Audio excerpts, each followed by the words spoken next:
sir. Sure.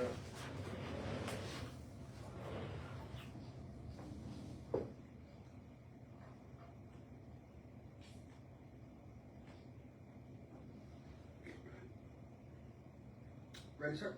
Yes, sir. Well, welcome aboard, ladies and gentlemen. Week 1 recap show, and we're live on a Sunday afternoon, getting ready to talk what happened in week 1. We were supposed to go live Friday night or closer to midnight, but we had car trouble. I had a flat. Gary had to bring me home. So now we shift gears and we regroup and do it on a Sunday, right? Right, exactly. Sometimes life throws curveballs and you just gotta adjust, adapt. Adapt and overcome. Adapt and overcome. So I know people wanted to see the recap show, so we made sure we got the recap show in before the weekend was over with. Correct? Correct. So as that is finished, and if you're looking for the recap show next Friday, it might be next Saturday. Yeah, it might. Because we're going to be driving all night Friday To get to Texas. So we may do the recap show Saturday live from the stadium. or do it from the inside of the truck while we're driving. Either Yes. way. Wouldn't that be a cool shot? The recap show live from the stadium as another game is going on behind us? Yeah, that would be great. That would be awesome. I mean, we can have all the guys with us also. Yeah. So that would be a cool recap show. We'll think about it. Yeah. Well, that's because we're going to be that our game that we're covering 1 is going to be at 1, so we might have a chance Yeah. to do it before or even after. LSU doesn't start till 6:30. Mm-hmm. We finish up around 4. Recap show for an hour or so. Yeah. And then go find somewhere to watch the Tigers play. That's right. That's right. I don't know yet. We'll see. Got a lot of maybes. You between know now I'm and then. brainstorming, my friend. We do want to say thanks everyone for tuning in with us on a Sunday afternoon. I know you could be watching the NFL football right now, and you chose to join us. So welcome aboard, ladies and gentlemen. My name is Jordan Taylor. This is Mr. Gary Swallow. Yo. This is year 7, and we're glad to be back for another year of recap shows here live on the platform. Yes, sir. I love it. Love it. Love it. Can't wait. Absolutely. Every Friday night, sometimes later in the weekend, you can find us live recapping the week, talking about the big winners of the week, talking about who really stood out, the big upsets, what will we be talking about going into next week, what will be the big headlines. All that will be discussed on those weekly recap shows. So one of my favorite things to do is come in after a big Friday night, something dramatic just happened at our game, or something dramatic just happened across the state of Louisiana, and we get to come discuss it right here, raw emotion. That's right. That's right. That's when the wows are a lot louder and a lot more exciting.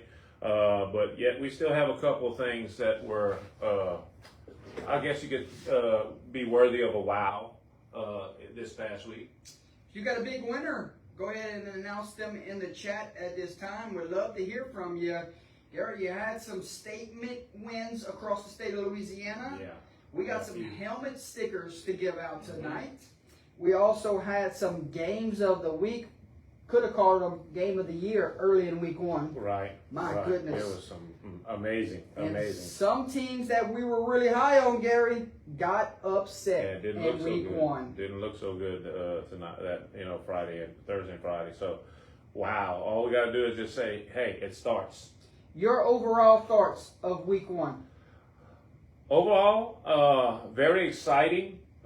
Some games that were squeakers, some games that were blown out a little bit, but overall, I think it was week 1. It was the beginning of a great football year that I think we're going to have.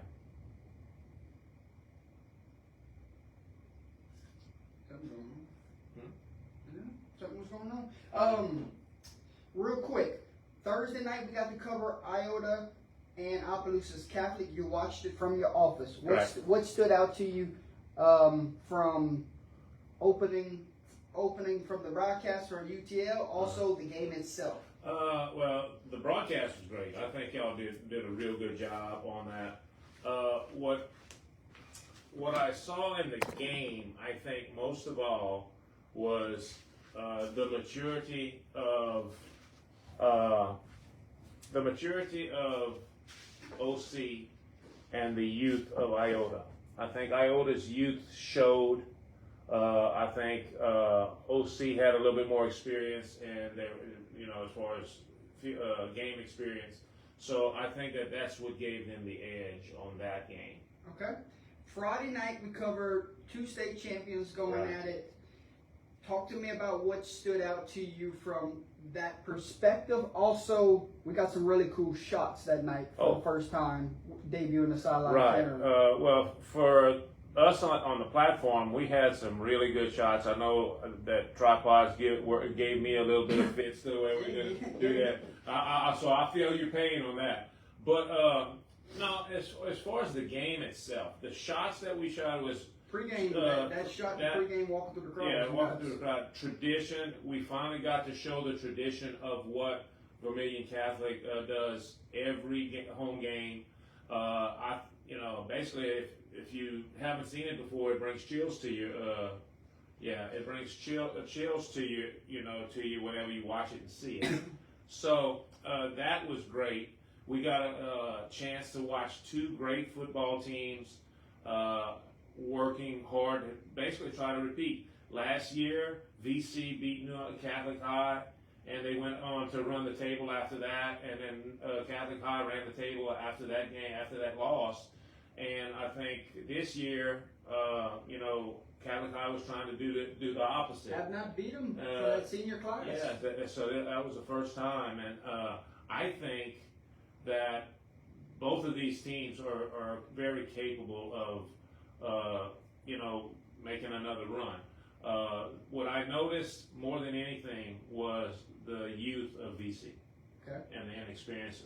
And I'm not saying that, but you replaced Johnny Football. How can you expect the success to be the same whenever Johnny Football was your football team basically last year? But there were some bright sides. It's just, McLean got one off. A lot of close, drop balls, close plays that could have taken it to the house. It could have been a totally different ball game if that would have happened, but that's where the youth comes in of the team. That and inexperience. Yes. You get inside the 10-yard line twice, come up empty on points. Right. You can't do that against good ball clubs. Correct. Like a Catholic in Liberia. Correct. Right? That game. And I won't lie to you, even though the score was what it was, I still think it was a great game. I mean, the score doesn't dictate what type of game it was. Oh, most definitely. We'll discuss that more whenever we talk about it. But yeah, And you talked about youth, and I'm gonna talk about depth. Yeah. The depth really took over in the second half. Yeah, for Catholic High, their experience. And I'm gonna say this, and we talked about this at the Jamboree. That's still one of the best defensive I've seen. Okay. As far as their secondary, wow. Their best player didn't play. Yeah, and that's what I'm saying. But their secondary, with their best player on the bench, they still had some turnovers and talent. You talk about secondary, Gary, but the front seven gave Simon trouble all night. They were in his face before he was ready to throw all night. Right, and that just gave the secondary, chances to go get the ball. Yeah. So that's where that comes from. But I understand. Luke McLean, an absolute animal running the football. Oh God, you right. And I'll be honest with you, he had a chance to get them on the board, and he was tackled at the 5. Yeah, on that screen. I was like, oh my God! And then it's like he hit a second and third gear as he kept going, and he just got tripped up by shoestrings. It's gonna be tough. It's gonna be tough to see a better back this year. Right, you're right. But it's early. Oh yeah, it's very. It was week 1. They got a lot of season left. Both of these teams could very well run the table, right, or could be in the mix. Again, time will tell. Yeah. You have to stay healthy, and you have to get your offenses going right. for both sides. That's the most important thing. Staying healthy and just basically getting everything tuned up and oiled up and just start having some cohesiveness with the team. Both of these teams, it does not get easier moving forward. No, not at all. The schedules and non-district play really start to show. I know VC has a Riverside coming in. I know they have an ERAF coming in. I know Catholic New Iberia has a Lake Charles College prep. I mean, it does not get easier moving forward, my friend. But that's the beauty of this game. We live for those type of matchups. Right, and with the way that the playoffs are run, you have to have some quality opponents, you know, in order to get those points. Right back to Opelousas Catholic Iota. Right now, 2 defenses went at it. Yes. On Thursday night, and it came down to a defensive stop that we rewarded player of the game honors to a defensive starter in the secondary, 2 interceptions, and a game-sealing pass breakup. Yeah. He was laying the wood. Yeah. He was laying the wood. Yeah, Mr. Savon himself had the big-time player of the game honors sponsored by Whips Prince on Thursday night. And then player of the game honors on Friday night went to a backup running back that came in for the injured starter, and all he did the rest of the way was really take over the game. That second half, he was becoming a problem to tackle. And also playing both sides, he was also at the linebacker position. Right, and anytime you have your starter that goes down, that's very difficult, especially with the smaller schools. But man, when you have somebody that can come off the bench or basically just come in and fill in for him and do what he did, I said, man, it was almost like a video game watching him hit and spin. It was just amazing. Yeah. It was amazing. And hopefully the starter is all right. Yeah. But that's a nice 1-2 punch that you can lean on moving forward. If the starter comes back, I think he rolled his ankle or something to that effect, Coach said. But if that's the case, and they can come back and, man, they can keep a fresh back in there 90% of the time, man, that's going to be awesome. Last thing on Catholic and New Iberia, real quick, Gary. Okay. Offensive line took over the game in the second half, correct? Correct. When we talked to coach in the post-game press conference, interview. Hey, we were the press. When we talked to coach in the post-game interview, he said 4 of the 5 returning starters on the offensive line. So that explains it. Yeah, when you have that much experience up front, and honestly, they had some big guys up there. Yeah. You know, you have size and you have experience. That's an ace in the hole. And their 5th guy that played offensive tackle last year is now playing tight end, about 6'8". 6'8"? I wasn't sure of the height. I knew it was above everybody else. Gary, he caught one right before halftime with 3 guys surrounding him. Right. And I just posted it before we came on air as play of the game for this week. If you have not seen that clip yet, go check it out. Yeah. He just went up and got it. Just throw it in his direction. Yeah. You had 3 guys around him. And that was the momentum that Catholic and Iberia took into halftime. Correct. And they never looked back after that. And I hate to say this way, it was even though it was 3-on-1, three players around him, it was just a mismatch because he was basically a full helmet above everybody else, and he just jumped up, got it, brought it down, and fell in the end zone. And last thing, one more time, it wasn't just one catch. Oh, He ran great routes, had great hands, and he was a big time playmaker for Catholic and Iberia. Should have a great year. Oh yeah, I think it's going to be very interesting for him. Yes. If you got a team that has a big win here in week 1, we want to hear from you, ladies and gentlemen. I know you got a lot wrong Wednesday night. I know I got a lot wrong Wednesday night. But week 1 winner is a tie. Yeah, I was one behind y'all guys. I'm right on your heels. Week 1 game picks winner, and this is probably the hardest week to pick because there's so much uncertainty. Right. We don't know what teams have most of the time. We don't know who's injured.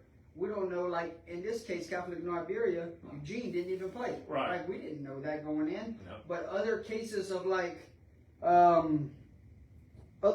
teams getting blown out that we were really high on this year, going off of last year. Right. But you have to start thinking to yourself, these younger guys from a year ago are now older. They took their licks a year ago. Now they're coming back to get some of theirs. Right, and most definitely. So we just have to learn from week 1 and say, okay, yep, they're good. Okay, yep, I'm starting to follow them more. Yep, my eyes are on them. Yep, they're not as good as I thought they were. Correct? You're right. I got to agree with you on that. It's week one. It's the hardest week.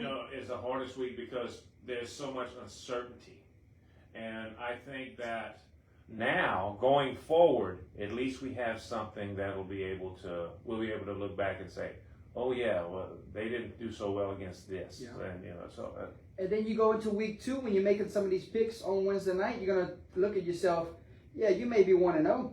Right. But I got an 0-1 team right here that played a better opponent than you did in week 1. Yeah. And I know for sure that 0-1 team right now is a better team. Right. So you have to put that into perspective also. Yeah. I mean, you can have, whether it's week 1 or whether it's week 5, whether it's, whatever, you can have a bad game. You can get up that day and the chemistry is just not there and just, it's like everything falls apart. And then all of a sudden you go back to practice, you watch the film, you put everything on there, and then the next game is totally different. Yeah. So it's just week 1 is the hardest to pick. We had a lot of coaches around the state of Louisiana making their debuts in brand new schools, Right, Gary. right, yeah, sure. So we do want to say congratulations to those guys getting a big week 1 win. I know our good friend down the road at LCA gets win number 1, Coach Chop. I know our good friend down the road over there in Liberty Magnet, Coach Jimmy Zachary, gets his first win at Liberty Magnet. So just a few right there that's coming off ahead. Any other ones? I know. Oh, there we go. We got Turling's Catholic coach, an alum. He breaks out the gates with a big time win. He's going to do tremendous work over there. I'm trying to look through the list here. Any new coaches that had a debut win that we would love to congratulate here in week 1, Gary? Anybody sticking out to you? I'm looking at. I know those 3 for sure. Yeah. Just don't want to miss anybody. And if anybody in the chat has someone that debuted with a win this week, please let us know. Yeah, we don't want to leave anybody out. Oh, let's see. Looking real quick. Oh yeah, St. Martinville. True. Yes. Coach, we forgot about yes, that. coach from St. Martinville. What a job he has done in his early time there, because he came in late. What a job he has done to go knock off the state champs in week 1. Yeah, that was amazing in itself, because we weren't sure at all what they would have, and man, he went in there and he put those boys. Yes. Congratulations, Coach. Yes. Game 1 win at the new program there. Still looking around here, Gary, if we're missing anyone else before we move on. And Ascension Episcopal head coach also got a big win. Congratulations. Yeah, sure did. Let's see.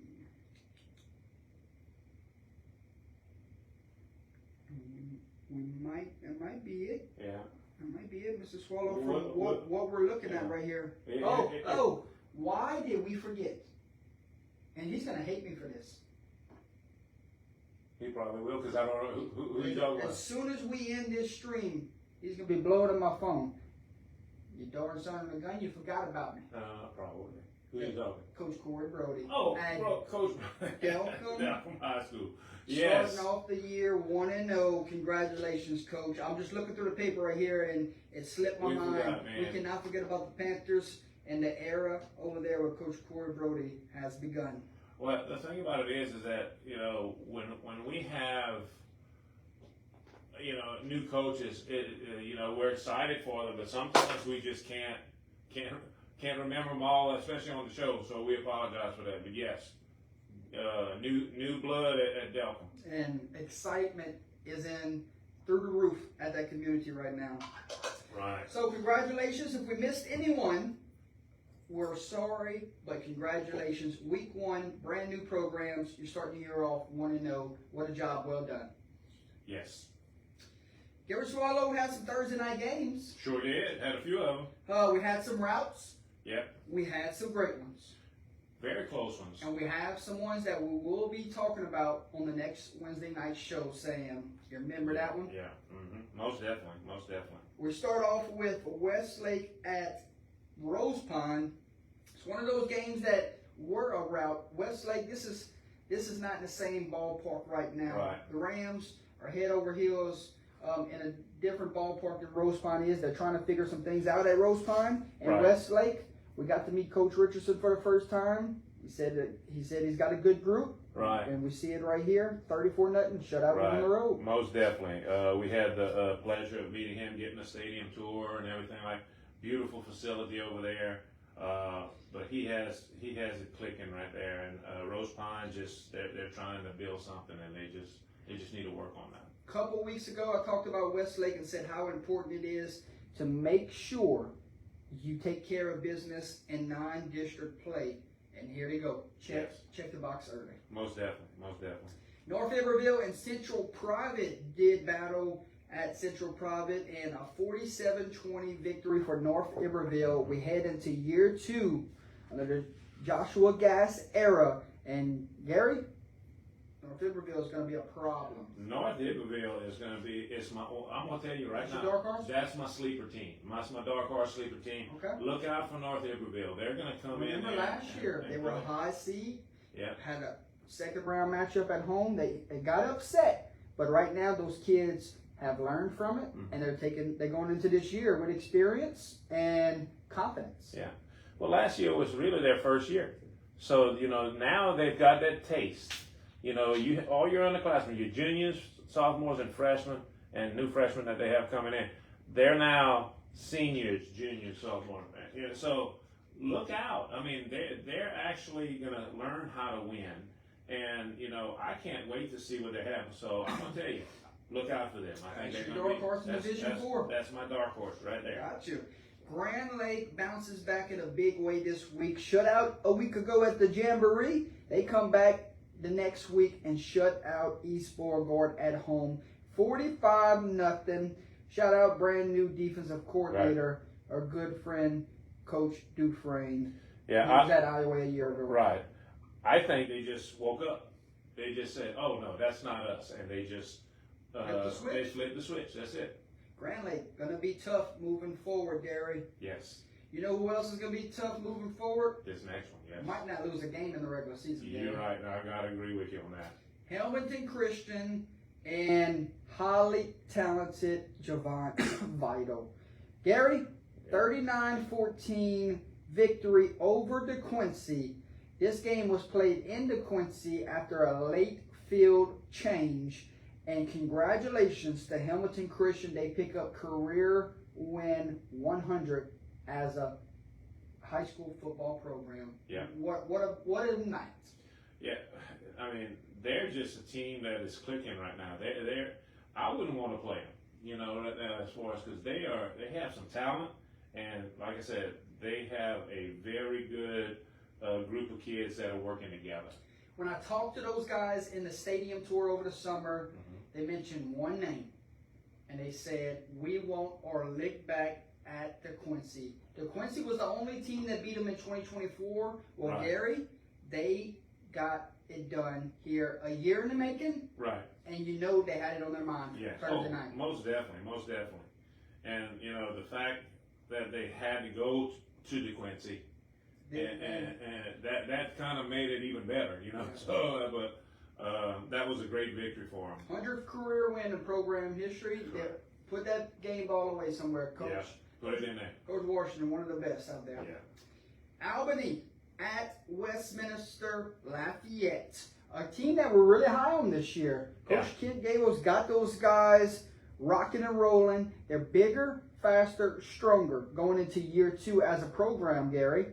Right. And you look at this ball club and you say they adapted what Coach Gable has brought from Acadiana. Right. It's a fear-to-veer mentality, and we're going to be the toughest Summer Guns on the field weekend and weeknight. And in year 2, they come out the gates with a 1-0 start, a big-time victory. Yeah, I think, I'm going to be honest with you, I think Westminster Lafayette is, they are a team. 26-16 final score. Yeah, okay, but 26-16, they're a team that is just setting the foundation, and they're doing it the right way. And like I said, I've kind of always liked them from the start. And they got 3 really good backs, and the freshman on full display, Coach's son, had a wonderful night, is what I've seen in the highlights. Coming from Right. the defensive inside, though. Yeah. He had some big-time sacks. Right, most definitely. So, Westminster Lafayette, Gary, the Chargers Yep. are a threat. Yes. Port Barry at Crowley. Final score 24-13. Red Devils go on the road and knock out the Gents. Right. Gary, we were talking about this game on top of the press box. It feels good. It Right. feels really good as an alum to see the Red Devils start the season 1-0. But you have to go back and think to yourself, Brent Igel is the right man for the job. Right, most And definitely. he had those kids believing that they can go on the road and win this game. And it started in the off-season program. Most definitely. But he's got, and I hate to say this, he's gone back to the bread and butter of what Fort Barry football was. Back in the day. He's back. You know, they running that veer. Fear the veer? They fear the veer. they're doing it well. I tell you what, Bailey Rito, Tyler's Metrazone Yeah. had a huge night on the ground. Right. And you talk about Bailey Rito, a big time back that they have this year. We caught him Scatterboo, Yeah. the guy that was at Arizona State a year ago. Right. 22 carries. Yeah. When's the last time you seen a Red Devil back get 20 plus carries? You're gonna see it moving forward. I hadn't seen that basically since the heyday of Fort Barry football, and we've had some running backs that were the year we won state, we had a pair of running backs that were just awesome. I'll tell you what, he's a guy on side of him, and Chase Didon, Yeah. that can very well get 20 on any given night Right. himself. And I'm gonna tell you right now, that's what makes this offense. I think that's what makes this team dangerous right now. I think people are gonna say, "Oh, that's just Fort Barry." Well, guess what? You better not do that with this team now. Now it's early. Stay healthy. You got to stay healthy and everything like that. But I'm a firm believer that with the offense, with the coaching staff that they have, and with the people that they have supporting that team, and I'm talking about the fans. I'm seeing the fans come up, and it's getting almost like it was back in the day because you got so much support for that team. I think that they're going to wake up some people this year. Gary, how could you not rally behind this senior class? It's one of the better senior class that I've seen in recent memory. Right. You just have no choice but to jump on board and support these guys because they're leading the thing the right way. Well, right. You're either on board or you're not. And I think the seniors that they have now actually see that and saw that, and now they're demanding you to be a part of the team or not. That's how it is. It's a senior class that have been playing since they were freshmen, starting games. Right. It's a senior class that's seen the highs, the lows. They've been thrown to the fire. They have seen the bads. They've seen the goods. And in their senior year, they're trying to leave things better than what they found. Right. And I think they have a shot. And I think they have a shot to. I won't say they're going to win every game, but I'm going to tell you right now, I have a feeling that they're going to be in every game. There you go. That's basically it. They're going to be in every game, and that's all we can ask is that the competitiveness is there. And Brent Argel is changing that philosophy at Fort Barry. Big game Friday night, Yes. and it's rivalry football Mm-hmm. against the Gators. And Gary, we have dedication night on Correct. next Friday. Special moment will be happening. We'll talk about it more on Wednesday night. Yes, we'll talk about that a lot on Wednesdays. North Vermilion at Church Point, 14-27 final score. Battling Bears. Coach Poole over there at Church Point took over for longtime head coach over there, and I think he's in year 2, year 3 here under his tenure. And Battling Bears, young group a year ago, returned their entire defense of starters. So you know the defense is going to be really good this year. How would they respond after injuring one of their quarterbacks this year?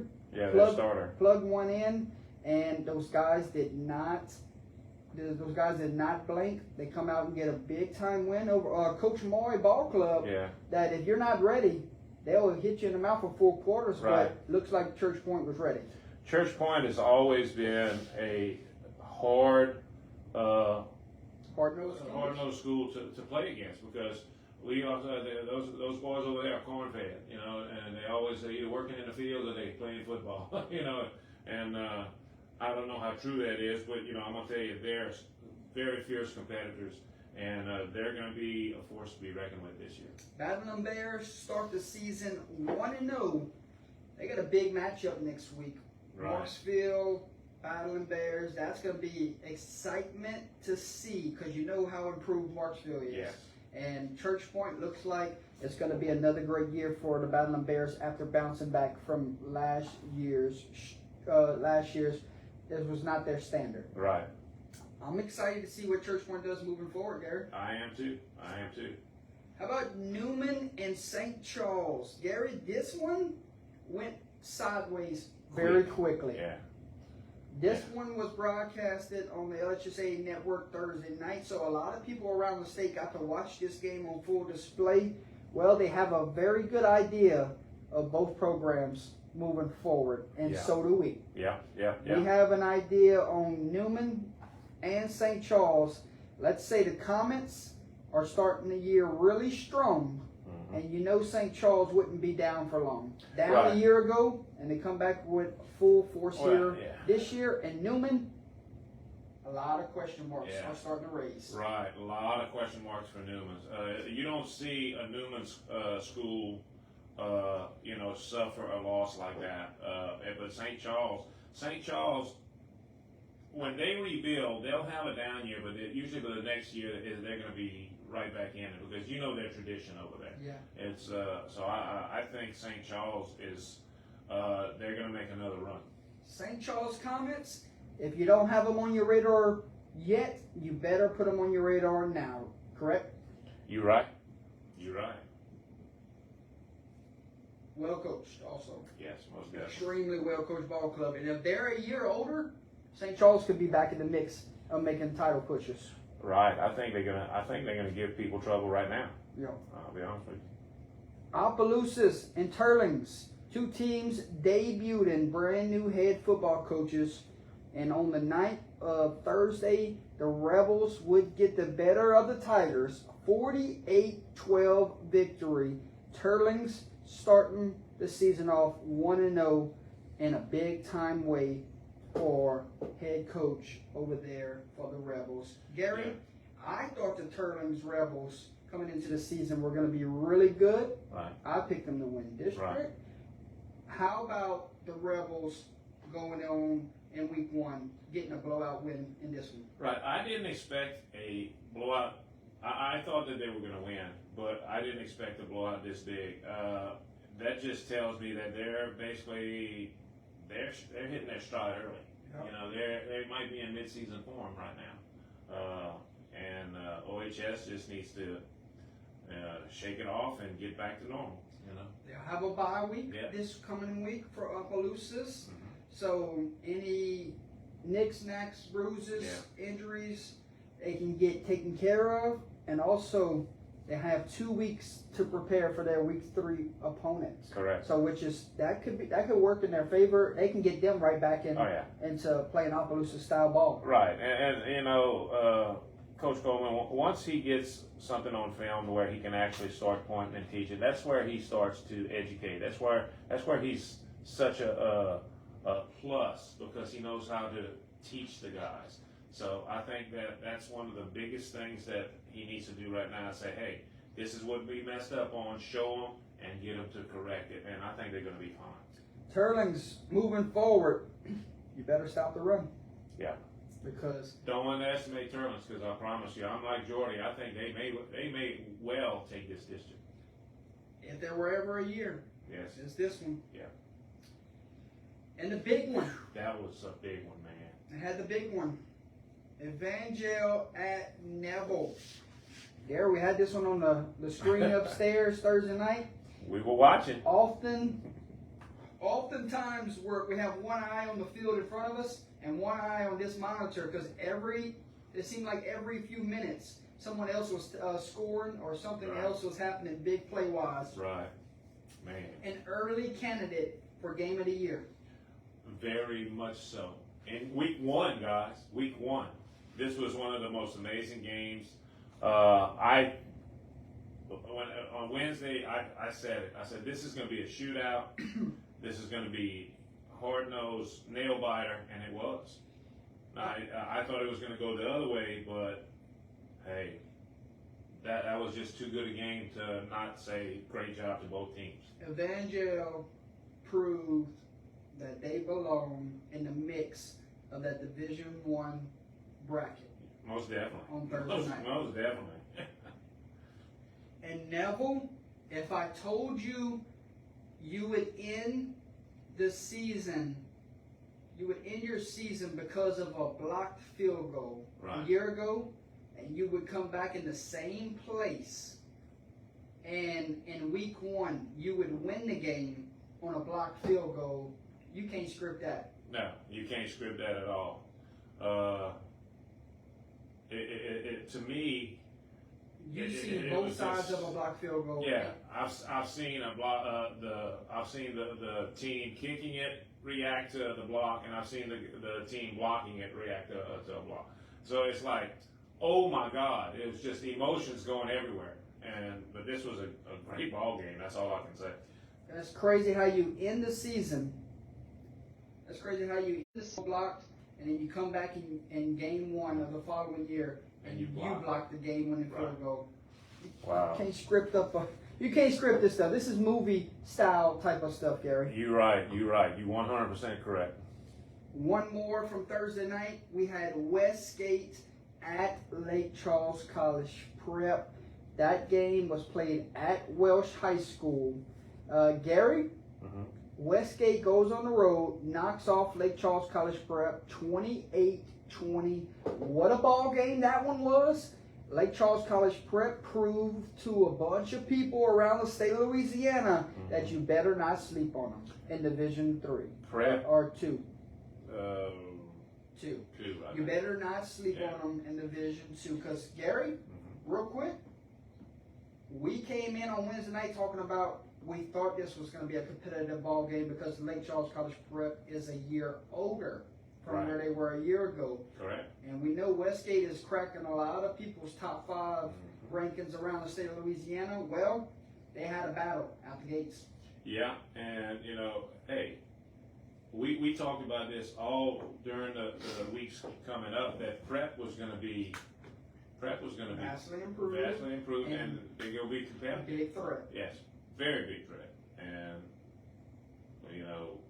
you can't say more than that. I mean, that's pretty much how we figured it out, and like I said, this week 1 we didn't really know, but we kind of thought. Yeah. So, hey, great job. 2 good ball clubs met in week 1, and 2 good ball clubs, Gary, that will give teams a lot of trouble moving forward. Yes, most definitely. The game that we had Thursday night was Opelousas Catholic and Iota. That was a 14-7 final score. The Vikings went on the road, knocked off the Bulldogs. It came down to a 4th and 9 and a pass breakup from our player of the game that sealed the deal. Yeah, I mean, that was perfect timing. I mean, he just went up there. He was basically a shutdown back there. And I mean, every time he either intercepted it or he hit him, one of the two. And that was amazing. Timing was perfect. The minute the ball got there, he stuck the guy, and it just couldn't hang on to it. So I think it was just amazing. Yeah, one of the harder hitting DBs we've seen in recent memory. You're right.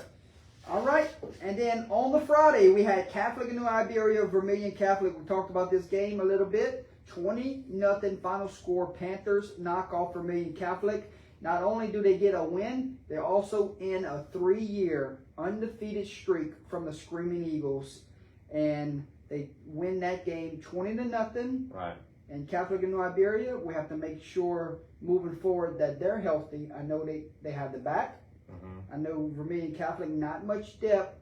We did find out that one of their starting linemen is out for the season. Right. So I hate to see that. Number 60, he got in an automobile accident. Something like that. Or ATV back during baseball season. Yeah. So he is out for the year. One of those key guys, experienced guys coming back on the offensive line. So they're young. So prayers are with a speedy recovery for number 60 for VC and for Catholic New Iberia to start running back Mr. Morris. Hopefully we see those guys back on the football field very soon. Right. And for number 60, game 1 next year. Right, and we talked about the game. I think the game was basically the experience of Catholic High, the control of the line of scrimmage, and the inexperience of VC. And freshman right tackle going against a senior. Go ahead. Yeah, the freshman right tackle going against a senior defensive end, Gary. Right. So I mean, I think it's just basically VC had opportunities, but they could not capitalize on them. So I think it's just a matter of getting that experience more. But like I said, like last year, VC beat New Iberia in the Mud Bowl, and they both went on to win state championships. And this could easily happen this year too, once they start getting on the plate. You know what was cool about talking to Coach Cullen after the game Thursday night? And we talked about the Mud Bowl a year ago. He said, "You play on a dry field tonight, and you score more points in the Mud Bowl a year ago." Yeah. That's crazy. Yeah, that is. All right, moving forward with some of these Friday games. Yes. Westminster all over Pine Prairie. Pine Prairie, very young, very inexperienced. They got some things to build on for the future. Look out for them in a couple years. Yeah. But Westminster, they're ready to compete right now. And that's Westminster of Opelousas. Opelousas. Yes. The Crusaders, Gary, 62-0. This team right here is gonna be a lot of people's nightmares moving forward because they're really good. Their lines are just amazing. I mean, their offensive line, I'm sure defensive line, they have size. I mean, they can just pretty much start leaning on some people late in games. By late in the game, you're going to be so fatigued from having these guys pound on you, so it's going to be one-sided. And it's, look out, Westminster Christian Academy of Opelousas is going to be a tough opponent. And the running back, Mr. Horde, is as good as they come. Oh, most definitely. A big bruiser coming at you, especially with that offensive line. Crusaders. Open up a hole this big, he'll go through it. Nightmares for teams on their schedule. Correct. Rain, no problems with Beauchamp, 35-7. Excited to see the Wolves in the near future. We're going to be streaming a game in the near future. Right. Hint. Rain, I think, was young last year, so I think they lost a big time playmaker in Wheeler. Oh, most so definitely. How do you replace that? And we see it here. They get a 35-7 victory, so it's a good start. Good start. Gets you experience there. I think it's going to be very positive for them going forward. Beauchamp, like I said, they're just young, and they need to start working on that chemistry, to get everything together. Beauchamp's got some talent, they do have guys. Yeah. If they can put it together, they're going to win a few games this year, and Gators are going to find their way to have a better year than they did a year ago. Yes, most definitely. Northside all over Ville Platte, 49-8, back-to-back weeks. Northside Vikings starting to raise some eyebrows. I know they were expected to win this ball game, but when you only give up 6 a week ago to Southside and come back and put up 49 on the road, should we start paying closer attention to Northside Vikings? Northside's going to be a team to be reckoned with. If they stay healthy and can keep doing what they're doing, look out. They're going to be waking up some people. Their 9-district slate is important also. Yes, most definitely. Knowing they have a gauntlet to go through in district play. You go take care of business in 9 districts, still a couple in district play. Right. Watch out. Yes, you're right. You could be hosting playoff football. That would at be your awesome. home field. That would be awesome.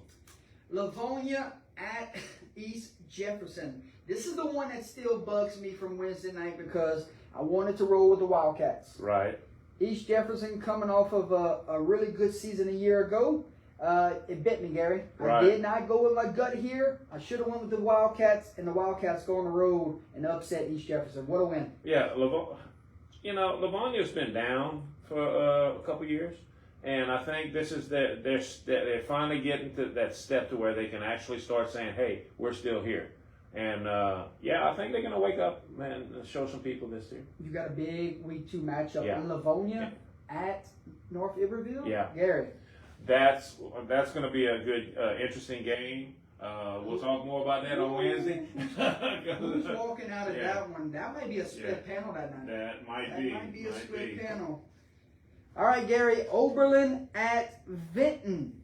Oberlin, remember, made the late decision to go on with football. They only had, 19 players. on the players on the schedule. So hats off to the Tigers for playing this year. But depth will always be a concern every single week. And when I look at Vinton this year, Gary, I look at a team that is improved and a team that could go compete for a district title. Correct. The key word is they've improved, and they've improved so much. Their confidence is starting to get there, and they may well make a run for the district title. We could see a big-time showdown week 10. Vinton takes care of Oberlin 36-6 victory at home. Tigers is just all about staying healthy right now and getting some momentum going into next season as they get more players involved. Correct. Vinton, keep winning. Yeah, that's all they got to do. And we'll see Vinton in a couple weeks. Excited for that, right? Yes, sir. Most definitely.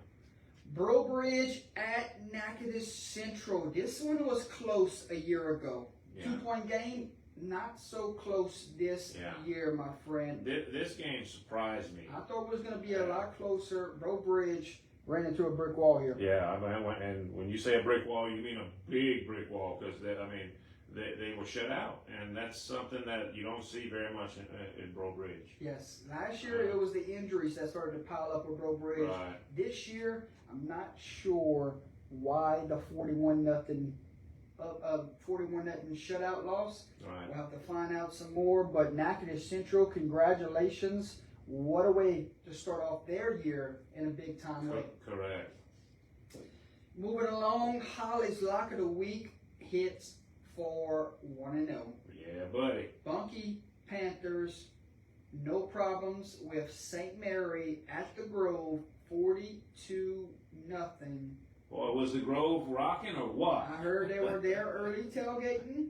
It doesn't feel the same whenever you're tailgating in the daylight, right? Yeah, you're right. We're used to second round, quarterfinals at the Grove whenever it's dark and everyone is there with some cool weather. And good food.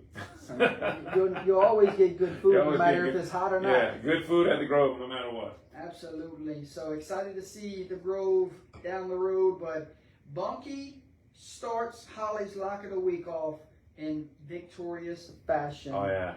She made a comment a while ago that isn't it great for her lock to be 1-0? 1-0, Gary. Congratulations, Panthers. 1-0. And, Gary, I saw some highlight clips. Zion Lee. Uh-huh. What a tailback that a lot of teams are going to have to try to tackle this year. If you ain't got 3 or 4 guys trying to bring him down, good luck. Yeah, one-on-one, it's almost impossible. And Get off the tracks because the train's coming. Yeah, you're right, bro. Absolutely. Abbeville at Washington Marion. I had high hopes for Abbeville this year. I thought they can go get a big road win. They fall 44-14. Washington Marion, great program win. They needed this one. Yes. They've been kind of down for a little bit, in the past couple of years. This is a big victory for them. They can take this one and roll with it. Roll with it, yes. So Washington Marion, congratulations. A big time win, 44-14. Abbeville got to regroup because it does not get easier next week with a date with Lafayette Renaissance. Yes, you're right. Centerville at Delcom. Talked to Coach over the weekend. He gets a 51-30 victory. Called him to congratulate him. And Gary, he said at one point he was down to his, I think he said 5th running back because he had multiple guys cramping. Unfortunately, he loses his starting running back because of injury. So prayers are with that young man as he deals with his injury. So at one point he was down to like 5th, 6th running back. Right. Which weren't running backs. He was just calling guys to go run the ball. Yeah, go run. He said, "Hey, can you hold the ball?" So to still put up 51 points at home speaks volumes to what he's doing. It goes to show you that this is a how can I say this? This goes to show you that this is an all-in process. Yes. And it's no individual things. Right. It's gonna take everyone on this team to be successful. So. Well, yeah, and Delcom has been kind of they've been kind of getting close to the breakout for a while, but this year, 4-26 in 3 years, and you start out 1-0. I know there's got to be excitement right now. I think so also, and then Centerville. I mean, they put up 30 points, so I mean they did pretty good too. But Delcom, I think this coach right here for Delcom is going to really wake that team up, and basically that city, that the town, whatever you want to call it. I think they are going to be different going forward because of that coach. And coach, we're going to break the streak this year. Yes, we will break the streak of Under the Lights with a Coach Brody football game. Yeah, we're counting it right now. Yeah, right? We want to do that. Yep. Because we never got to celebrate Coach afterwards. That's right. So we're celebrating this year for sure. Yeah. Gary, what a good game this next one was. Catholic of Pointe-Coupee, Red River, 26-24 final. The Hornets escape at home with a victory to start 1-0. This game came down. Red River scored late with like 30 seconds to go. And then they went for a 2-point conversion. Yeah. And the Red River quarterback overthrew the receiver that was sitting in the end zone by himself. Oh my God, I didn't know that. And then Catholic of Pointe-Coupee, on the onside kick, Red River touched it before 10 yards. Mm-hmm. Pointe-Coupee, best formation in all of football. Yeah, that V. And victory formation. You're right. I'm going to tell you this, Joy. Over the years that I've been involved with high school football, that is one of the hardest places to play as far as in New Roads. Catholic High Pointe-Coupee has it's a bowl, and it's the hardest. You look at this score, to play. Closer than what we thought. It was closer than what we thought. But hey, I gotta say it anytime you can get out 1-0, get out. Anytime you do that, but whenever it gets close, that home field advantage for them is just amazing. I think that's my personal opinion. Hornets start the season 1-0. Congratulations. Bulldogs from Red River could be improved this year if they go on the road and compete this close. Oh, I think they are. I mean, we've watched them over the years, and they were so good, and they went down a little bit. Well, now I think they're on their way back. Okay. We'll look at both teams moving forward. Prairieville, second year as a program. At Lafayette Renaissance, second year as a program. Right. Who would start year 2 off 1-0? Well, Gary, when you got the coaching staff that you got at Lafayette Renaissance, I'm all in. My chips are in the front of the table, the middle of the table, right there, with Lafayette Renaissance because they are ready, they're hungry, and that coaching staff has pushed them to be their absolute best. They start the year 1-0. Well, your thoughts of Lafayette Renaissance? I'm gonna tell you, I'm very familiar. I say very familiar. I know more about Lafayette Renaissance than I do about Prairieville. Yeah. But I think the fact that they're both on their second year, and it shows you that Lafayette Renaissance is probably a little bit more. But for year 2, that's a really good ball game right there for both of them. But Lafayette Renaissance, I'm gonna tell you right now, I think they can compete with anybody right now.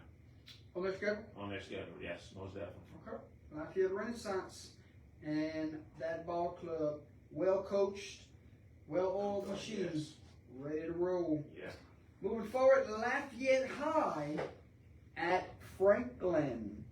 New coach at Lafayette High. I believe he came from Ascension Episcopal. If someone says that I'm wrong, please quote me in the chat. But Lafayette High debuts their brand new head coach, so we missed that one earlier. Congratulations, Coach, on your first win as a Lion. I think the field's almost done, isn't it? I think so. I got to talk to Mindy because that's right across from Mindy's house. So I got to make sure that High school is beautiful. Yeah. Oh, the high school is the amazing facility. Stadium's going to be beautiful. So big things are looking up for the Lions, Gary. Yes, most definitely. And big things here in week 1. They knock off Franklin 52-8 to start off their season. Yes. Look out. That district there is going to be interesting. Yes. Because when we talk about a school in a little while, might have had the biggest upset win in the state. Yes, most definitely. Sulphur at St. Louis. This is a matchup that I hope we get year in and year out. Yes. Final score, this game was at McNeese, by the way. Right.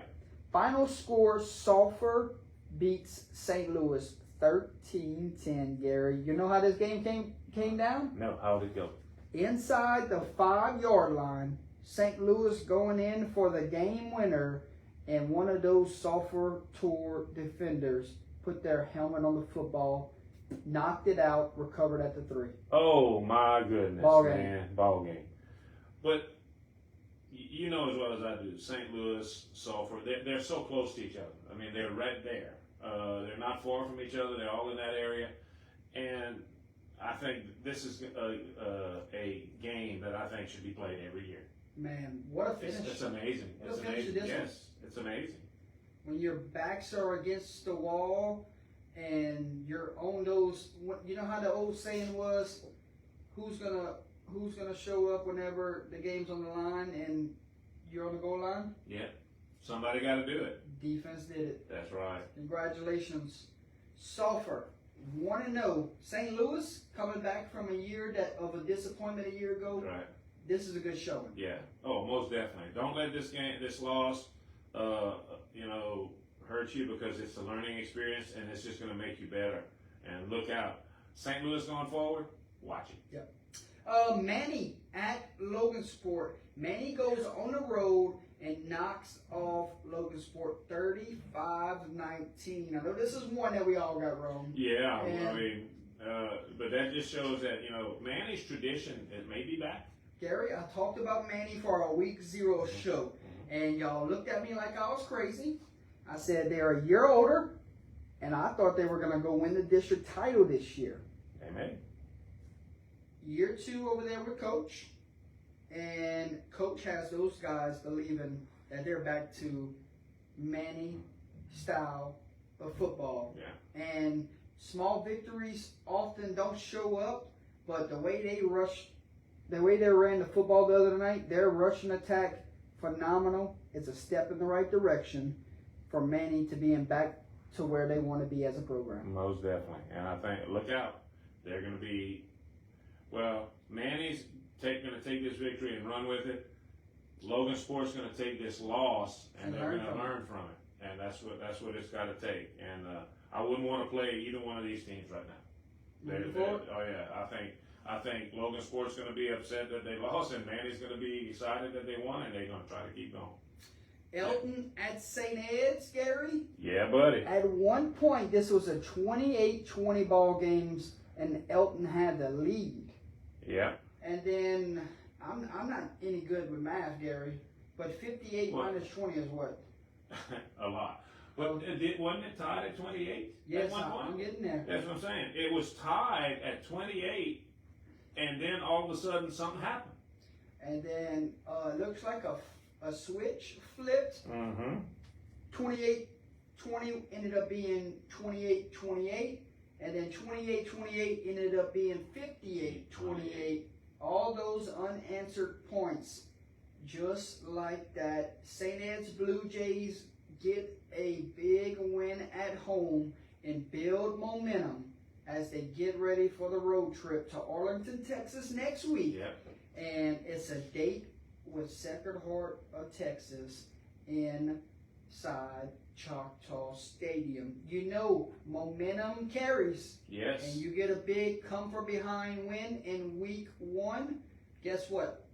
That community is buzzing. Yeah. That team is confident. And that coaching staff is fired up and ready to get to Texas next week. We're ready to rock and roll with them too. Ready to go next Saturday, live on Under the Lights. 58-28. Congratulations, Blue Jays. Blue Jays, you lose all those starters from a year ago, all those seniors, and they get a big-time Week 1 victory. So that goes back to tremendous coaching staff. Right. Get those guys ready. Coaching is St. has always had very good coaching, and I think those guys are finally buying. Everybody seems to be buying into what the coaches are selling. Pineville goes on the road, knocks off New Iberia Senior High, 44-26. Congratulations to Pineville. Big time road win here. Look forward to seeing what they do moving forward. Correct. We talked about it on Wednesday night. Get your wins before you get to that gauntlet in district. Yeah, district's going to be tough. South Beauregard at the Ritter. This one I did not see going this way, Gary. I didn't either. I had it the other way. The Ritter. The Dragons, 42-13 over South Beauregard. That's a big win for the Dragons. That's a statement. Statement right there. Well, they needed a big win because did. of the disappointment from a year ago. Correct. You start off this way, things are looking up. Correct. Things are looking up. Lake Arthur rolls past Basile, 35-0. So if I go back and say Jamboree, Lake Arthur shuts out Grand Lake 21-0, and then they shut out Basile 35-0. Right. Well, defense is locked in, Right. and the offense is scoring some points. We will have to see what Lake Arthur does moving forward. One of their guys on the team, quarterback, I think they're on a 2-quarterback system, Right. broken wrist. Yes, I heard that. So not good there. Prayers are with the young man and coach's son. Right. So we are all praying for a speedy recovery there. Hopefully he gets back on the field real soon. So Lake Arthur, playing well. Yep. Gary? Yep, coming up next. Okay. Lake Arthur playing well. Yeah. And they are going to be, how you can say that, Gary? There'll be a team that's red hot confident as they go into week 2. Right. They're going to go in believing in themselves, and I think that's one of the might main rally things. behind their teammates. Yeah, they're going to have to do that and all that. And I mean, anytime you have an injury like that, it can ignite a team. Especially they got to step it up for that reason. And hey, I think they're going to be well. But it's the defense for me that has been very impressive the last 2 weeks, because you play 2 run-heavy style offenses, right, and you shut out both of them. Right. Yeah. Lake Arthur, you got my attention. Yep. This next game also has my attention. Yeah. Kinder and Welsh. The rivalry continues. Rekindle, continued, whatever you want to call it. Greyhounds go on the road and give the Yellow Jackets all they want and more. 36-32 final score. Yellow Jackets beat the Greyhounds at home. What a game this must have been. What a game this must have been to attend. And imagine the guys on the field after this one. Someone has to win, someone has to lose. So imagine how much blood, sweat, and tears went into this one, Gary. Yeah, that's got to be, I'm going to just say, I think that was a battle. Yeah, That was a battle to the end. And like I said, like you said, one person has to lose, one person has to win. And it's a shame, but man, that was a dogfight. That was a great dogfight. It was. We didn't get a chance to see it, but guess what? I bet it was an exciting ball game. And what could you expect? Anything less when these two teams clash? Oh, right. Yes. I mean, that's. I know we didn't have no records, but if they would have met in week 8, if they would have met in week 3, it's to throw the records out the door type of week when these two teams clash. Oh yeah, it's a heavyweight fight. Yeah, one of the better rivalries we've seen in recent memory that we've got a chance to cover. Yeah, most definitely. So congratulations, Kinder, starting off the year 1-0. Marksville. just met Avoyles a week ago in the Jamboree. Now they get them For real. in week 1. We said we weren't a fan of it, but Yeah. we don't make the schedule. Yeah. And they tackled in week 1. And Marksville Tigers knock off Avoyles 41-14. Tigers, they got a really good quarterback. Yes. And Marksville, they got a really good ball club. Yes. Marksville is all about staying healthy throughout the season. If they're healthy going into district play, They're gonna be tough. they're going to be tough. Mm-hmm. So Marksville going into a huge week 2 matchup. My eyes are on the Tigers. Yep. Coach Harper has those guys ready to rock and roll. Gary, your thoughts of Marksville with a 41-14 home win? I think they did a great job. I am excited for them. They're going to be probably one of the teams to beat in the district.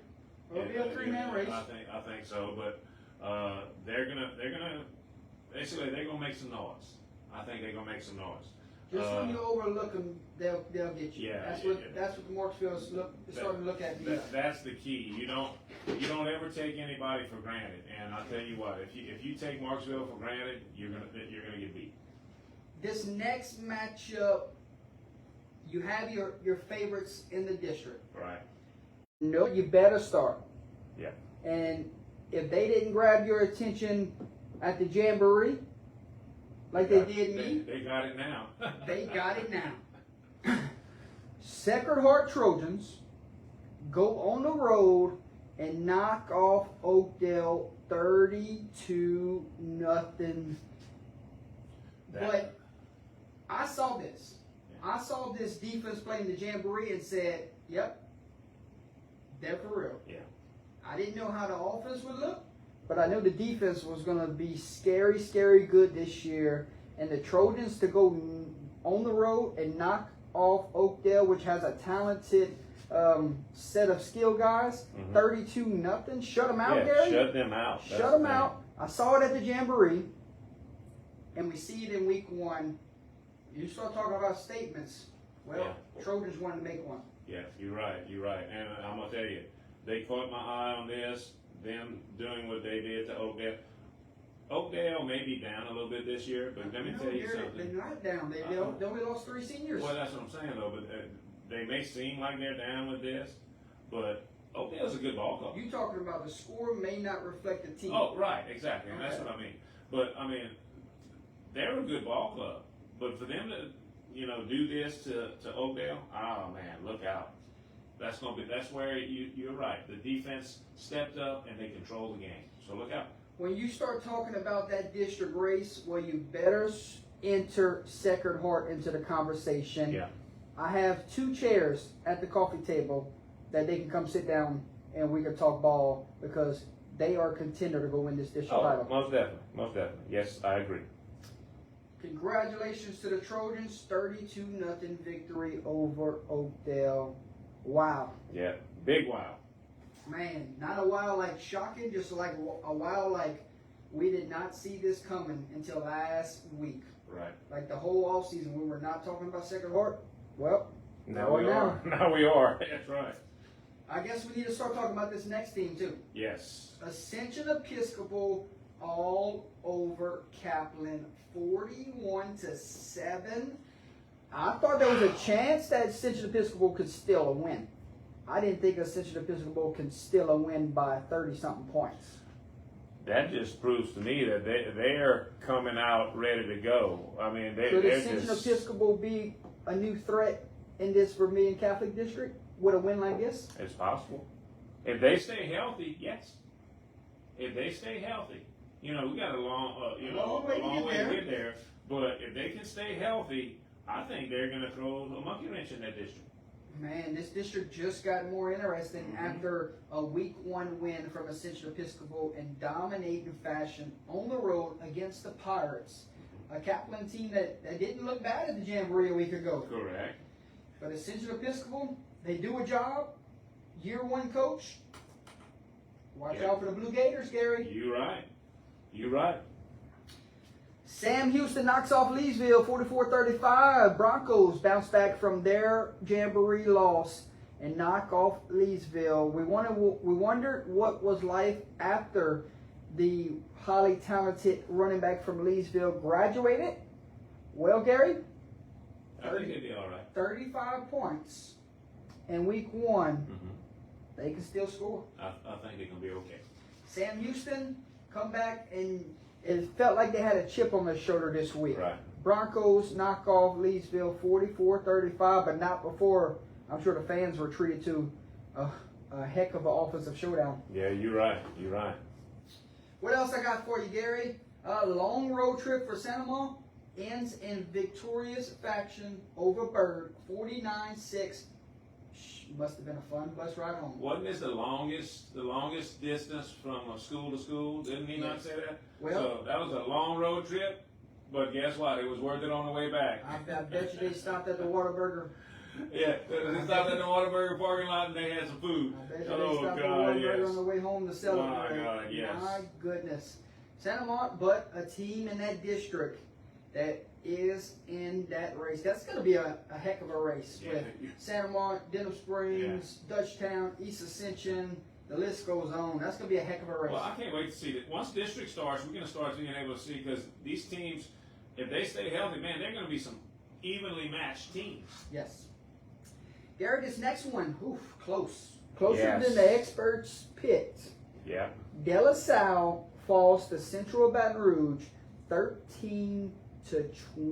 Who had that in that bingo cards? I didn't, but let me tell you something. Don't ever underestimate De La Salle. Okay. De La Salle's got history. They got tradition. Yeah, but They got everything. Central Baton Rouge hangs 40 in the Jamboree and then just cracks 20 in week 1 at home. Well, that could be a lot of situational things right there. But let me tell you something. De La Salle, they're going to bring their A game every week. And Central's good. And I'll be honest with you, if anybody can repeat, I think Central, I got 2 teams that are probably going to repeat. That's one of them. Okay. We'll talk about the other one later. Central Baton Rouge, big time scare in week 1. De La Salle looked like they came ready to play. Yeah. Central Baton Rouge, this may be one of those where, all right, you got me here early. Yeah. You don't want to play me the rest of the year now. That's right. Oh, yeah. It could be one of those situations. When you have a coach like Central has, this is going to be a learning experience for them. He's going to say, look what we did right and look what we did wrong. And he's going to highlight the wrong stuff and he's going to correct it.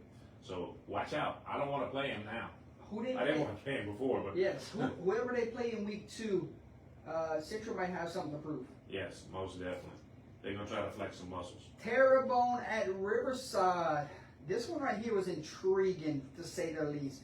Terrebonne, a huge threat in their district. Riverside, huge threat in their district. This was a big-time mismatch when you talk about divisions-wise. Yeah. But you know Riverside's too well coached not to be in any ball game they play in. And you know, they were competitive. Yes, competitive to say the least. 24-13, Terrebonne goes on the road, knocks off Riverside. Strong showing from the Rebels. Mm-hmm. So Riverside, watch out. Yeah, look out for them. Terrebonne, just keep winning. Yep. Bruley all over Port Allen, 42-6. Bruley was one of those teams that was on my radar alert. Right. Well, Gary, no problems with the Pelicans on the road. Bruley is they're just a team that's waiting to explode. I feel. I have a feeling that they're just waiting to go. Liberty Magnet knocks off Southern Lab 41-28. I'm going to sit right here Wednesday night. I'm going to turn my chair. I'm going to look at Bryson and I'm going to say, well, we can come back to this conversation. Yeah, no joke. Jimmy Zachary era is underway at Liberty Magnet. Yeah. If there was anyone for that program that could have them ready to go, it's him. Jimmy's a good coach. I mean, look what he did at OHS. I mean, they won the state championship. They were in the hunt his last year here, and then now he's at Liberty, and look what they're doing. I mean, Southern Lab is not an easy team to beat. You know, I don't care what anybody says, and it doesn't matter what your classification is. Southern Lab is a good team. So, congratulations to Jimmy and Liberty Magnet. Yep, starting the year off the right way. And if I know Coach, He's telling them spot the ball and stop the run. That's right, most definitely. Airline and Barb. Well, two different offenses than what Liberty Magnet probably has, Gary. This looks like air raid to say the least. And when you see the points that are on display, Airline, Post, Ben Taylor, how would they look? They still got the LSU receiver there that's committed. And Airline, 56-27 victory over Barb. Well, Gary? They can still score. They can still score. And if they holding people to under 28, they win games. Yeah, most definitely. So Airline, I guess we're back into the same conversation as a year ago. Yeah. Outscore everyone. Yeah, just go for it. If you score more, whether it's 1 point or 10 points or 50 points, you win. Yep. So Vikings get a win. Right. Who else we got, Gary? ERAF Lowerville. It was a rematch of round 2 from a year ago. Right. And you know the Bobcats have been thinking about this one for the entire offseason. Yeah. They play with a chip on their shoulder. They were hungry for this one, and they could not wait for week 1. Final score, ERAF 34, Lowerville 19. What a win for the Bobcats to start off year this year. Man, and I can only say that, you know, ERAF kind of flexes muscle. They had a chip on their shoulders, but man, we were looking at the rosters. Man, the depth on their team, they have numbers, man. They got a lot. They got a big ball club, man. They got a big ball club, and they got a veteran senior quarterback that is cool, calm, and collected. Right. And Jack Landry will take the Bobcats places this year. Most definitely. I think I can only say last year, was last year, but man, starting this year off with this game, that was exciting. And man, look out. Gina Giants. Yes. Mangum with a shootout for the ages. 64-48 final score. Gina Giants. Cedric Wilson, 300 yards rushing, 5 touchdowns. Gary, Gina? They went to Mangum and did that, man. Gina, a week ago, you saw them compete with Ouachita Parish. Yes. Gina returns 20 of 22 starters. Right. Gina, that's going to be amazing. Look out for Gina. Nope, there ain't no more lookout. They are coming. There ain't no more lookout for Gina. There is we got Gina on our schedule. Yeah, we got Gina on our schedule. Oh my God. Goodness. A Gina Giant team a couple years ago, we saw in the semifinals. We streamed their game. They were 1 game away from the Dome. A Gina Giant team that was young a year ago that made it to the semifinals, 1 game away from the Dome. Man. A Gina Giant team this year that is absolute loaded and could finally punch their ticket. They can kick the door in now. They have the experience now. You can't say that they're not experienced because of the last 2 years. They had semi. Well, you know, it's just okay. Now it's time to go. Let's go. Gonna be some fun. Mangum. Yeah. You don't want to discredit Mangum. 48 points. Mangum, Division 4. Just put all of Division 4 on notice. No, that's definitely. They were in the semifinals last year. Now they want to kick the door down themselves. Right. You're right. Captain Shreve falls to Ouachita Parish 37-19. We said Ouachita Parish did not play up to what they thought there was their standards a week ago. Well, they did it this week. Yeah, this week they flexed their muscles. Captain Shreve is not a slouch. They're a good ball club, and they just basically, you know, took control of the game and did what they had to do. Dunham, Elijah Haven. Yes. He's putting up big time numbers week in and week out. He's gonna shatter records for as many games that he has left in his career. And your week 1 victim was Parkview Baptist. Dunham rolls past Parkview 49-14. I think Dunham has redemption tour on their minds. Yeah, they do. I think they just they want to get back at it, and I'm gonna be honest with you, I wouldn't want to play him. Speaking of redemption tour, yes, Alexandria, back-to-back weeks have really put the state on notice. Yeah. 54-7 victory over West Feliciana. Alexander's basically saying, you want some, come get some. Yeah. We're going back to get what we left.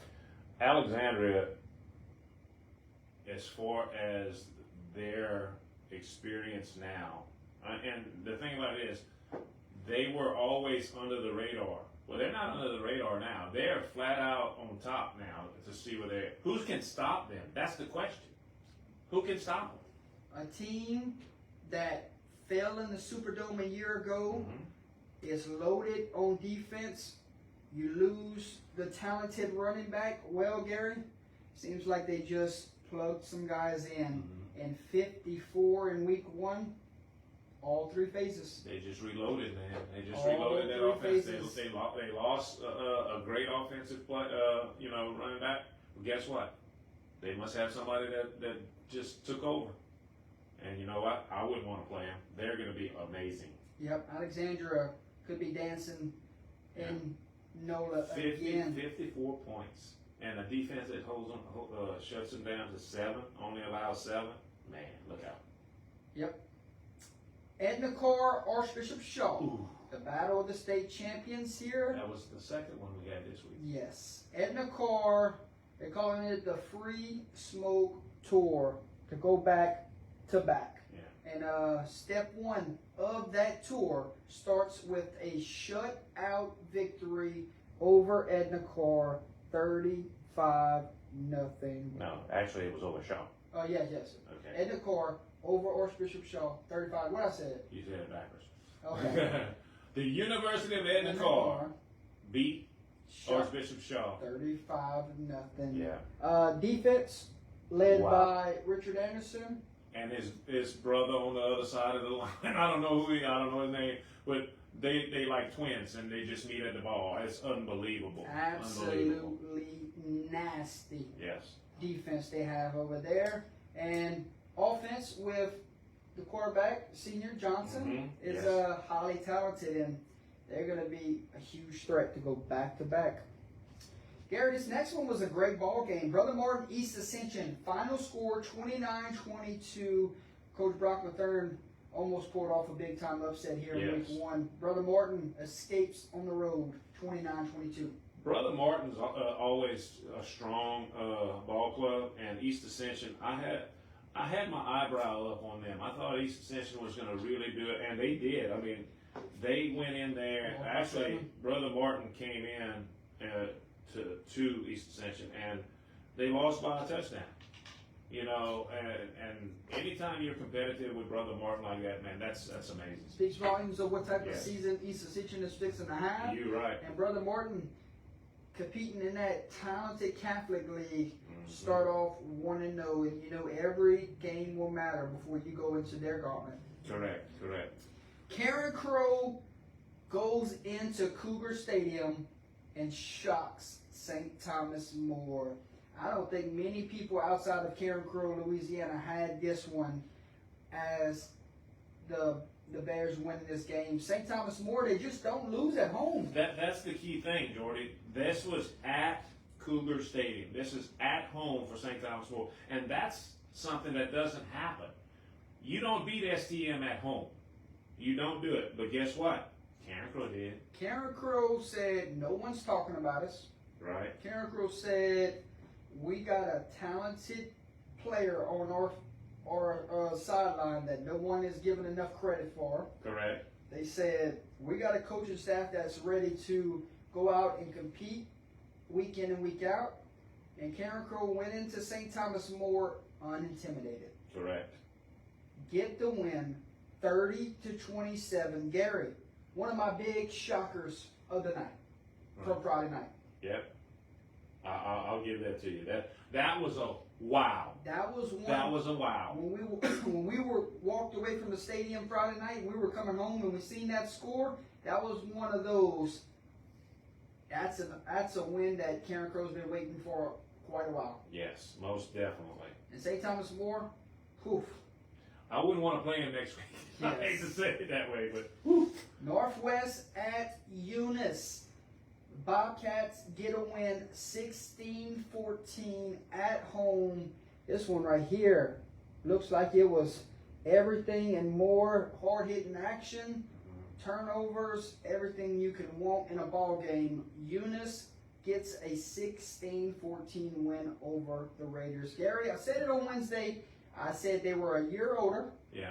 I said that they took their licks last year as freshmen, sophomores, juniors, whatnot. And now they're a year older, and Coach Vidge has the program how he wants it to be. Right. I thought the Bobcats were going to be something to mess with this year, and they get a big week 1 win. Right, and I'm gonna still say that to me this is a wow. This is a big wow because Northwest is talented. Northwest has a lot of talent and everything, but Eunice must have just shut them down and controlled the game. I don't know exactly what happened. When I saw that they won, I was in shock. But congratulations to the Eunice Bobcats for this victory. This was a very big step that they needed going forward.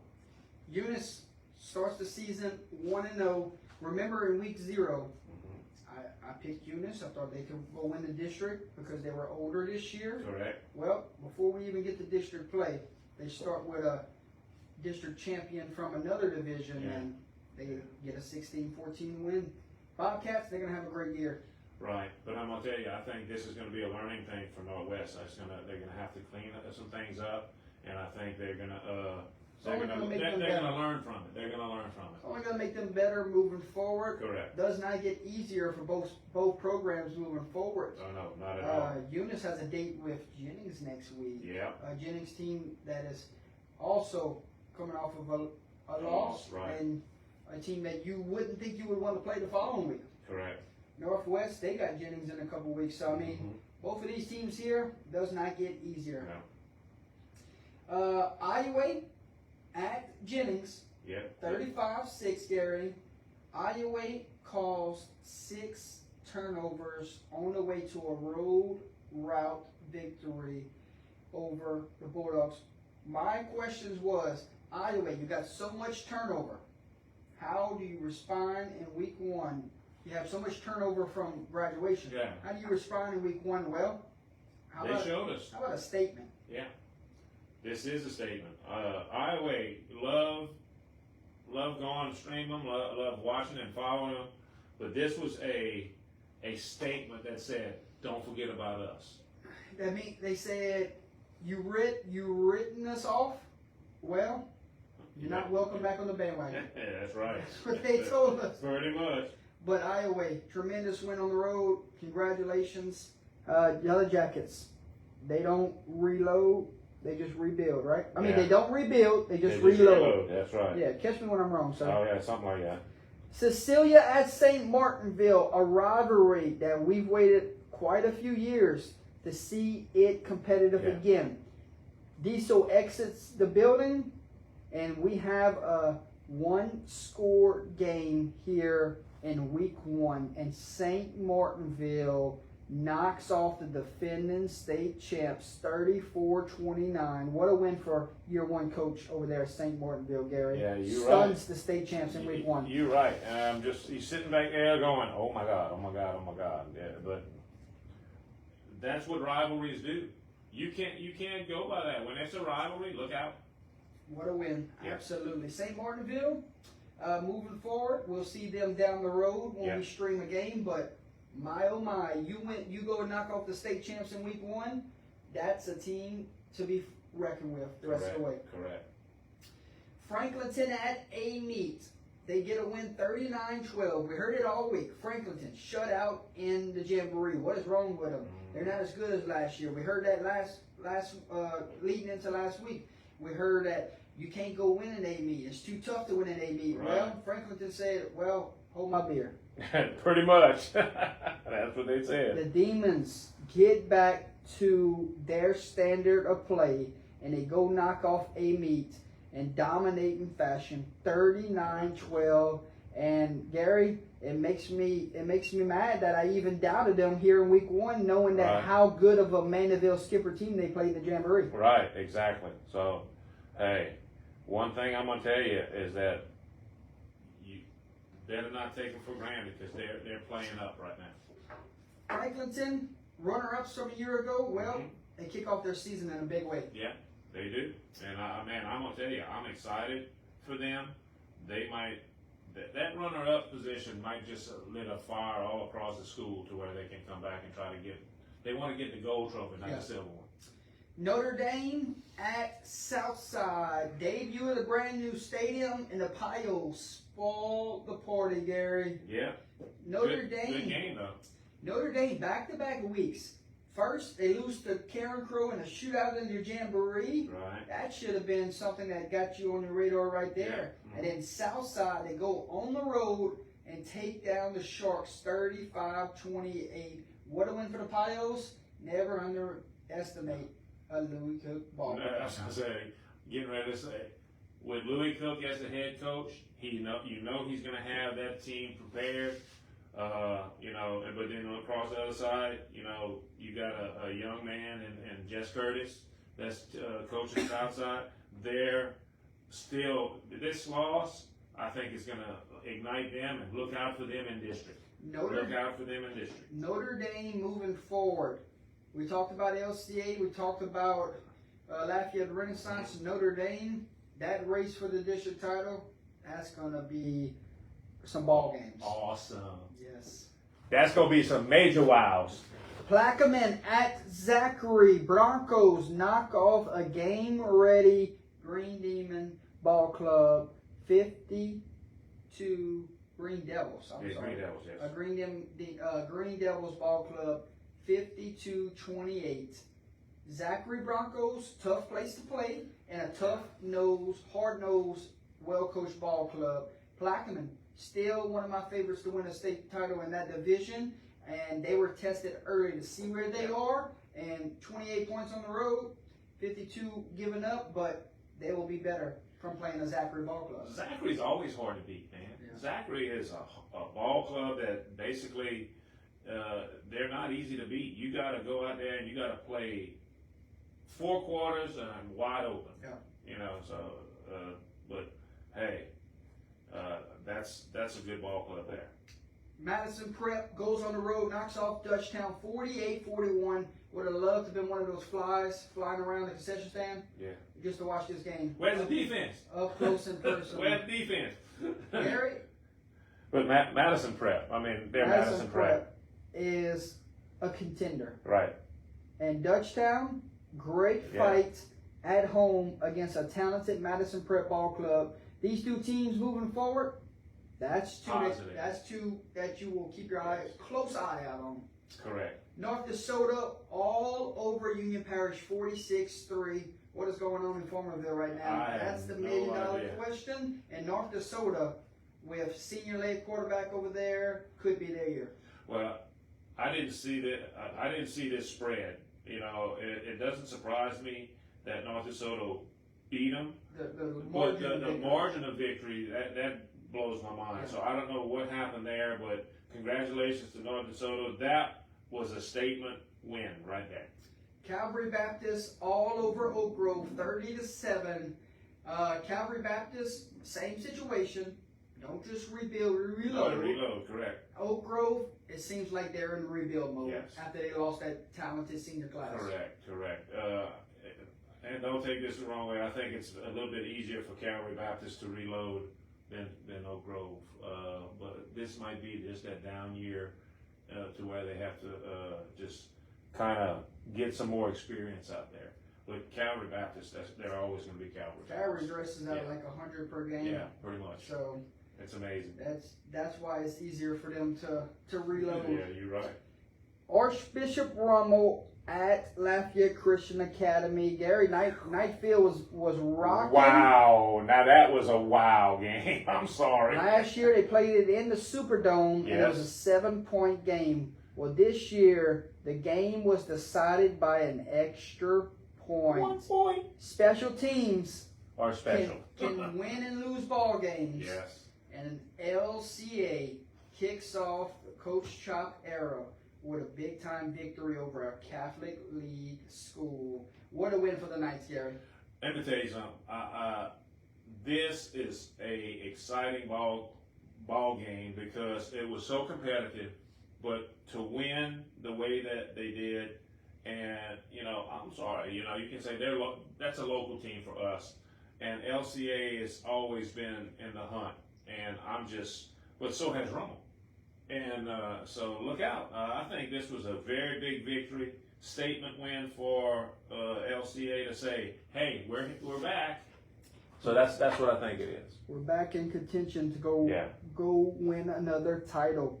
Mm-hmm. Destrehan Catholic of Baton Rouge, great ball game played in Baton Rouge this past week.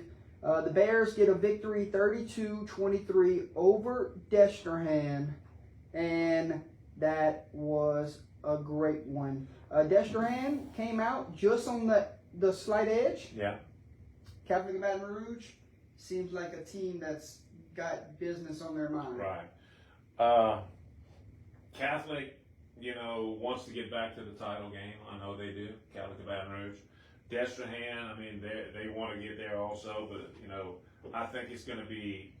I think this game was exciting, but going forward, man, both of these teams. Both of these teams got big time matchups the rest of the way in. Yes.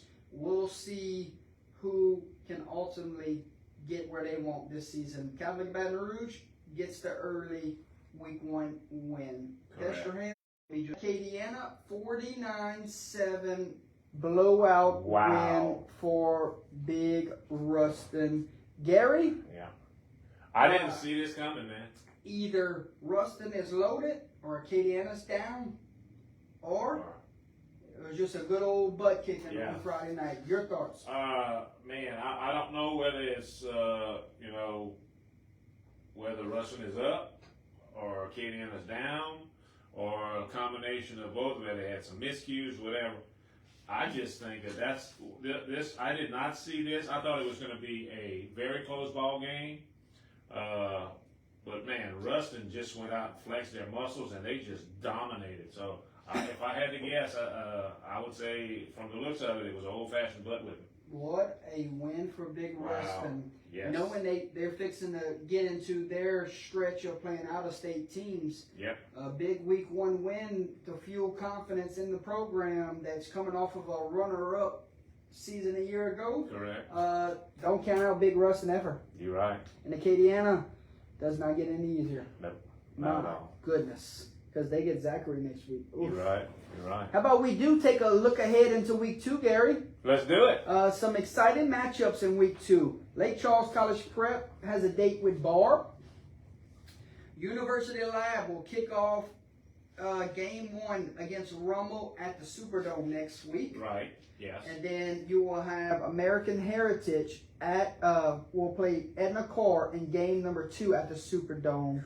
You can't script up anything bigger than that. That place is going to be rocking.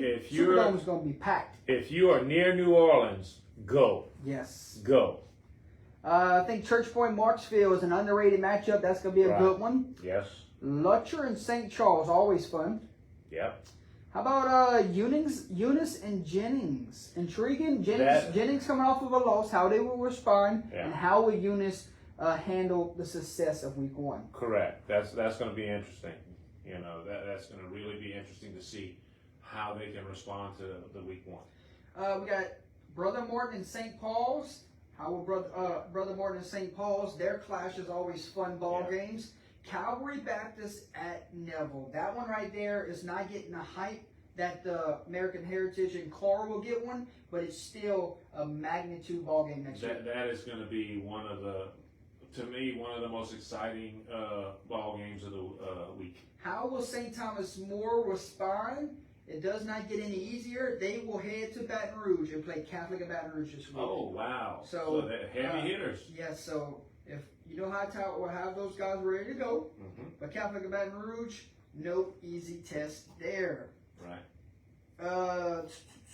St. Martin's Episcopal will roll into town to play Westminster of Opelousas. Excited to see that matchup there. That's a good matchup for them. Edie White and Jesuits will meet next week. Jesuits 1-0. Edie White coming off of a 1-point loss a week ago. Right. So intrigued there. Franklin and Jeanerette, that's a good old-fashioned rivalry there. We'll see who gets the better of who there. Mm-hmm. LCA and Cameron Crow meet next week. You're talking about two teams in a Acadiana area that have the most buzz right now. LCA knocks off Rumble in week 1. Cameron Crow knocks off STM in week 1. Can you imagine? And they're playing at the Crow Dome. Can you imagine the Crow Dome next week? The Crow Dome's going to be rocking and rolling. And these two schools are not far from each other. Yes, I hope Night Vision gets that game to broadcast for sure. What else we got? Mandeville, the Skippers will play at Madison Prep. That should be an interesting game, yes. Could be interesting for sure. What else we have? Central Baton Rouge. Close game a week ago. Now they got to go to Denham Springs this week. Yeah, that's going to be interesting. That's going to be an interesting ball game. Turlings at Sam Houston. Woo. Yes. Acadiana has to bounce back quickly because Zachary next week. Archbishop Hannon will take on Ascension Episcopal. Right. Two good ball clubs there in the underclasses. Kentwood and Jules Sumner has a date next week. Oh, the Roos. Come on, baby. Gotta get it. What else we got? Southside and Westgate. I like that matchup next week. How will Southside respond? Wassman, new coach Doris over there, has his guys 1-0. They got a date with Washita Parish. Right. Okay. What else we have next week, my friend? Oh, I think I got one more for you that's intriguing. I'm just going to throw it on the docket. Two teams that did get a win a week ago meet next week, which is DeRitter and Manny. Just throwing it up there. We'll see what happens. Anything else? It's going to be interesting. You know, if Manny's back, that should be a good ball game. Should be a good one. And we'll talk more Wednesday night when we make some picks. Right. Games of the night in week 1. What you got, my friend? Well, games of the week, games of the night. I'm gonna tell you, I got Welsh and Kinder. Good one. 4-point game. Yeah, I got LCA and Rummel. Yeah, we'll be talking about that one all right. And I got a personal one. Is my Port Barre Red Devils and the Crowley Gents. Port Barre went into Crowley and come out with a victory. Okay. First time in a while that we went 1-0. Okay. You know, so I got to give them credit, man. I got to do that. All right. I'm going to go in a different direction than you. Okay. Games of the night in week 1, and I start off with a bang. Yeah. Neville over Evangel Thursday night. Yep. Could be game of the year. Yeah, could be. Brother Martin and East Ascension in that 7-point war they had Friday night. Right. LCA knocking off Rummel, 1-point victory. Right. Madison Prep over Dutchtown in shootout fashion. Correct. And then Karen Crow knocking off STM. That is my 5 games of the week. That's great. That's great. I went a little more personal. Yes. Upsets of the week in week 1, Gary. What you got? Upsets of the week. Eunice over Northwest. I don't think I think Northwest was probably favored, and on more than one way. But they come back and you beat them. I think St. Martinville over Cecilia. Okay. And Manny over Logansport. Those are the 3 that I have. Okay. I got Livonia over East Jefferson. Okay. Congratulations to the Wildcats. I also went Manny over Logansport. And then Karen Crow over STM because I think no one was giving them a shot. St. Martinville knocking off the state champs. Right. And then I took Notre Dame over 5A Southside. Yeah. That was my upsets of the night from me. That was some good ones. How about UTL statement win of the week? Who you got? Okay, we covered this one, and I got Catholic of New Iberia over VC. That was a statement because they broke the streak. Okay. And they needed that, especially after last year losing, they wanted to get back there. So I think that was them flexing their muscles and making a statement there. Okay. Ruston over Acadiana. That was just, man, that was a statement win right there. And Turlings over OHS. Okay. Yeah, those 3. Here's my 5, Gary.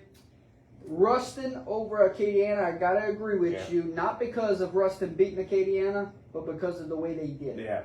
Well, that's pretty much it too.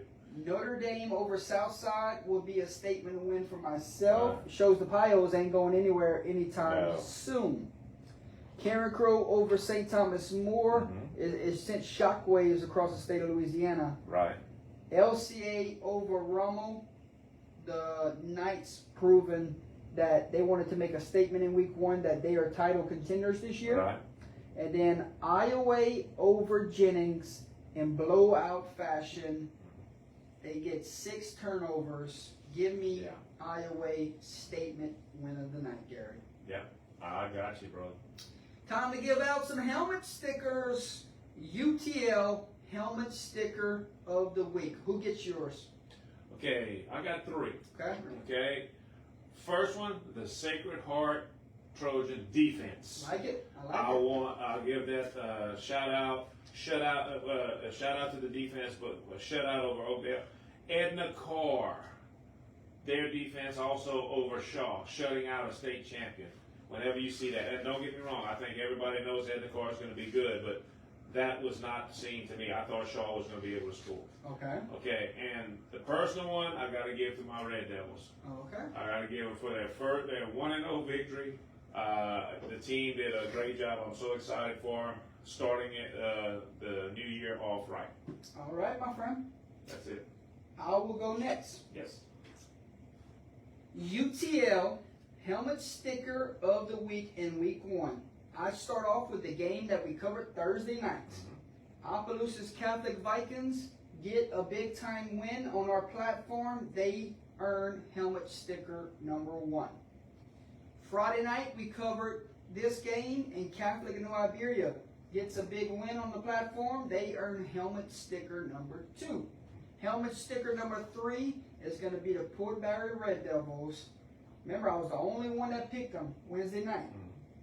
And I'm giving them a helmet sticker here. So proud of them. Helmet sticker number 4 will go to Coach Brody and the Delcom Panthers, getting their program turned around, and they get a big win in week 1. As much adversity they faced in that game, down to their 5th, 6th, 7th running back, Right. gets a win. I'm going helmet sticker number 4 to the Panthers of Delcom. And then helmet sticker number 5 will go to Holly's Lock of the Week. It is the Bunky Panthers, Gary. Oh, yeah. Well deserved, guys. Well deserved. Gary closes out. Final words as we close the door on week 1 and we get ready for week 2. Week 1 is done. Week 2 is here already. We never thought it would get here, but guess what? Now week 1 is over. Week 2's coming up. A lot of exciting games coming up. Hey, I'm going to tell you right now, the season, before we know it, it's going to be December. So let's enjoy it. Let's have fun. Teams, go out there, prepare yourselves, stay healthy, and let's make it happen. Yep, don't rush us through December. No, we don't need to go there. That means Christmas is around the corner. No, let's enjoy the great football action we have in front of us. Ladies and gentlemen, thank you for tuning in for our Sunday edition of the Week 1 Recap Show. Coming up about 6:15, if you want to watch a new episode that we are broadcasting, the boot breakdown with myself, JB, and a couple other guys. We will be talking week 1. So we look forward to having you there. I will share a link to the YouTube channel if you would want to watch us. And as we sign off for now, we say congratulations to the winners in week 1. And we will see everyone Wednesday night at the Pick'em Show. And we will say goodbye for now. God bless each and every one of you. God bless my friend Gary Swallow. We will say, what else we say? Something about God bless God bless high school football. God bless us. And forever? Forever. UTL. UTL. There you go, buddy. We're still in week 1 form.